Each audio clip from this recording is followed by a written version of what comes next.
I'm going to be demonstrating a card that I made for a friend of mine, Barbara, who just had a recent hospital stay, and I want to send her a little gift card.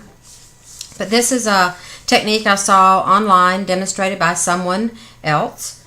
It's using one of my favorite things now, the postage stamp punch, which is absolutely too cute.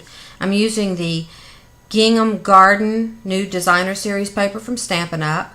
The cardstock colors are Island Indigo and Melon Mambo with Whisper White, and I'm using some strips from that Designer Series packet. I'm just going to show you quickly how I made this part, and it's an interesting card in that it's mounted to a quarter sheet size cardstock, but the card itself is just white.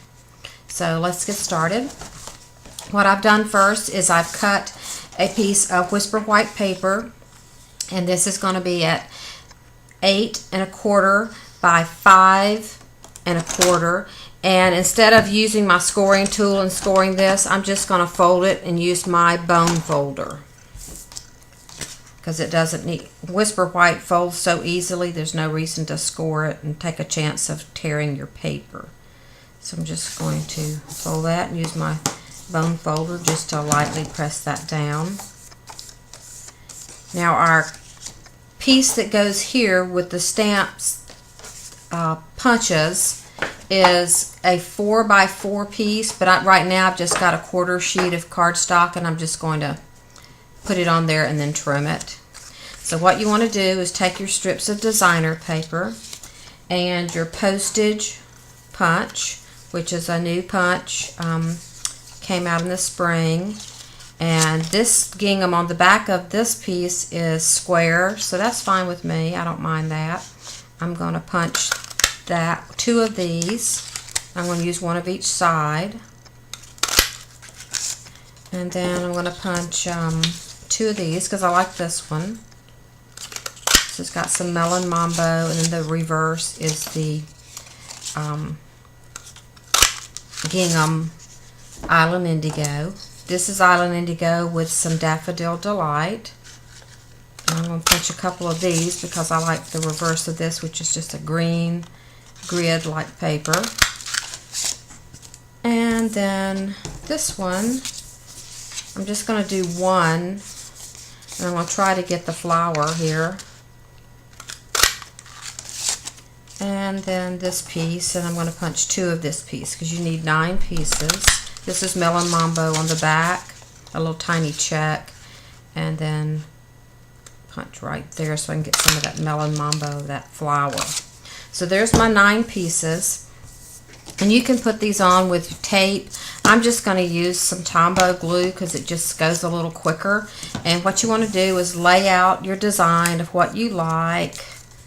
So I like those pieces close together, and then this little cute piece, I like that little flower, I want it to kind of be in the corner, and then this piece, let's put this highlighted piece here in the middle. I kind of like that as a focal point. And then you got to have a little gingham, and then a little bit of the yellow, and then some of the flowers and some of the green. Okay, I like the look of that. I might switch these 2. Yeah, this one's going to have the little cutout piece over it, so you won't see it much anyway. So I'm going to put the green one right there. I like that look. Okay, so all I'm going to do then is just put a little of Tombow on the back. This is going to be, once it's glued down, it's going to be embossed, so it'll stay on there pretty good.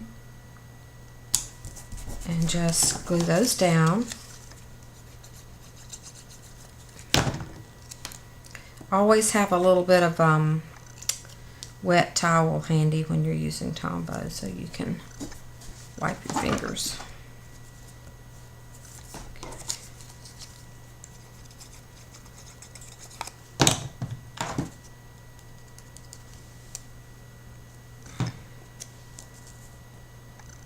And you want to space these about like a postage stamp would be on a what they call a block sheet of stamps. It's going to be about 1/8 of an inch between, maybe a little less. And you see how I've got more on this side, but I'm going to trim my whole piece after I get my stuff glued down. It's a little bit easier to do that than try to make sure you get it to fit on the piece of 4x4, but that's what it's going to be actually trimmed to, is about 4x4. And you can actually make this a little bit larger if you want to. You put it in a larger envelope, or you know, a regular A2 envelope will hold a little bit bigger card than just what we normally use. You can add about 1/16 of an inch if you want a little bit more border on things on this particular card. I'm kind of, uh-oh, that's not the right piece to go there, because that's like 2 pieces right next to each other. So I'm going to put this one over here. And then I'm going to turn this one over and do the mambo side. I don't know what I was thinking. Put that there. There we go. And then some of the gingham down here in the middle. I just love this paper. It is so springy and summery and light with the whisper white. The one piece I didn't use out of the pack actually doesn't have white background. It has more of a vanilla background, and so I didn't want to use that since I'm putting it on whisper white. Okay, I got a little bit of Tombow on there. I'm just going to wipe that gently with my rag and dab my fingers dry. Okay, so now my pieces are all on there. Looks like it's a good layout. Everything seems to be stuck down. I'm going to take my trimmer and I'm just going to trim this off to just over 1/8 of an inch border, which will actually make my piece 4x4. I need to trim off just a little bit off this side. And once it's embossed, of course, it will shrink slightly. Okay, and then trim this.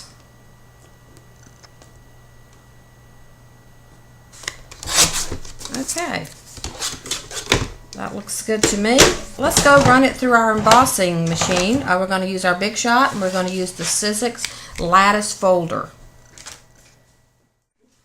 Okay, that has a very quilty look, fabric-y look. As you can see, once it's embossed, it has a very soft texture to it. And everything is really stuck down good now. Okay, we're going to take our folded piece of white and we're just going to stamp it. And today I use the stamp set that we got from Celebration called Vintage Verses. And I'm going to use There's Only One You. And I'm going to stamp that with the Island Indigo ink. And we'll see how straight I can get this.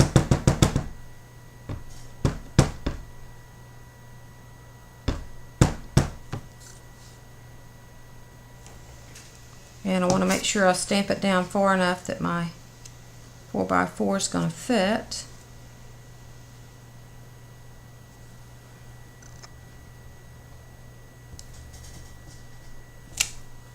Perfect. Okay.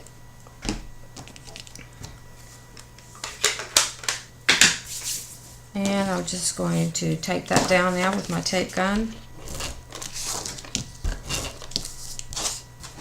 You can use score pile tape since this is embossed. Score pile tape might work a little better, but for this demonstration purpose I'm just going to use my tape runner, and this is my top because I want this little pink one in the corner, and we're just going to give that a little bit of a margin there. Okay, that's down on the front of our card. So, looks good. Now this whole piece can be mounted to our regular quarter sheet. Okay, so once again I'm just going to use the tape gun since it's not a real heavy card and this should stick just fine. I'm using the good tape in my tape gun. Alright, and I just want to mount that on there, giving it a nice margin. Okay, now that's stuck down. Very good. Okay, that's easy enough to do. Now we're just going to add our little bit of embellishment here on the front. And I have used some white embossing powder and stamped with the Daydream medallions, the smallest one and the next one up.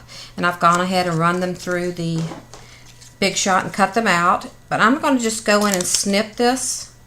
This is just a little something I saw on a technique in a class that I thought made it turn out really cute. And once you snip the corners like that, then you're going to take your bone folder and you're going to use the little pad that comes. You can use your big pad, now they're big, or use your little mousy pad thing, and take your bone folder and just kind of press in the center of these so it kind of turns it up like a little flower petal. Don't rub it though. If you do, you might mess up your embossing. So if you just press in the centers like that, it makes it just little cups the edges. And I'm going to do the same thing to this piece. Just snip it between each petal.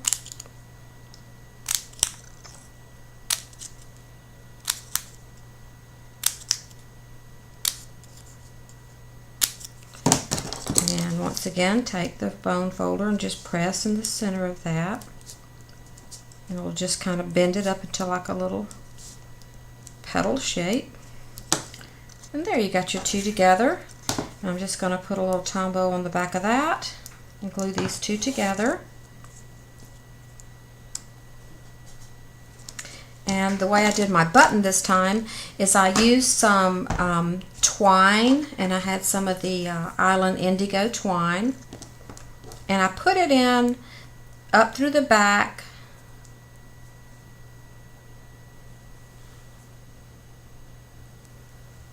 and then down through the front.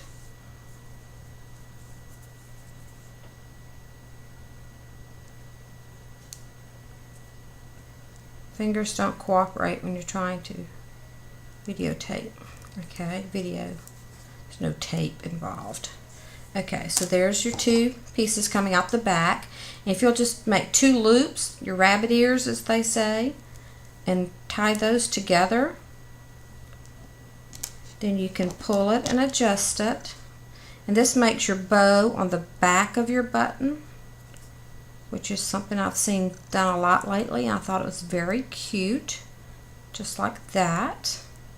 Set your little tails and you'll trim those off. Get your loops down and get about, equal size on each one. And I'm just going to put those on put it on with a glue dot. So just stick some glue dot on the back of that. Press it down the center. Trim off your little tails.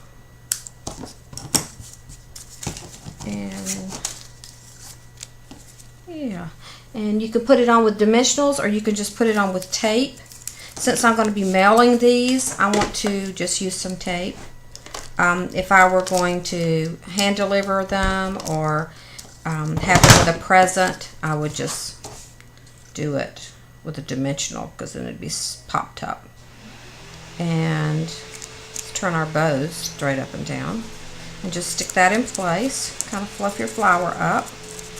And then something I added just to give it a little bit more of a tie-in to the actual card, because it's so much white, is I actually took a strip also of the gingham that matched and just put that across the edge. That's about 3/4 of an inch of piece of designer series paper. And that's our card today. Super simple. You can knock out about 10 of these in about 20 minutes. Happy stamping!